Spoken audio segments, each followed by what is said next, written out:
Sa matag adlaw pasidunggi ang Ginoo, awiti ang Ginoo, daiga ang Ginoo sa matag adlaw.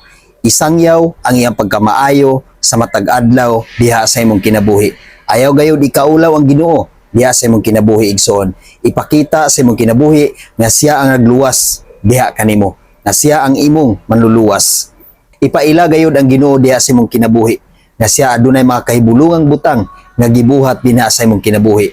Nga siya ang Dios nga angayan nga daigon, siya ang Dios nga angayan nga pasidunggan, ug siya ang Dios nga angayan nga kahadlukan. Salmo 96 bersikulo 2 hangtod sa 3. Awitin ninyo ang Ginoo ug daiga siya. Sa matag adlaw isangyaw ang maayong balita nga siya ang nagluwas kanato. Sa bersikulo 3, ipaila sa kanasuran ang iyang himaya ug ang iyang mga kahibulungang buhat ngadto sa iyang mga katawhan. Mao na igsoon sa matag adlaw, daiga gayud ang Ginoo. Isangyaw gayud ang iyang pagkamaayo diha sa imong kinabuhi. Ayaw gayud ikaulaw ang Dios igsoon. Sa matag adlaw, ihimaya ang pagkamaayo sa Dios diha sa imong kinabuhi.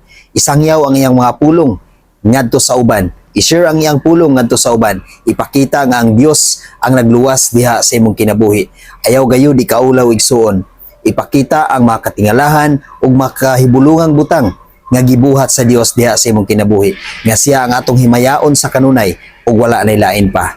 Hinaut igsoon nga dili lang ka sa Domingo mualagad, musangyaw, mo-worship ngadto sa Ginoo, kung dili sa matag adlaw magpasidungog ka sa Ginoo. God bless sa tanan.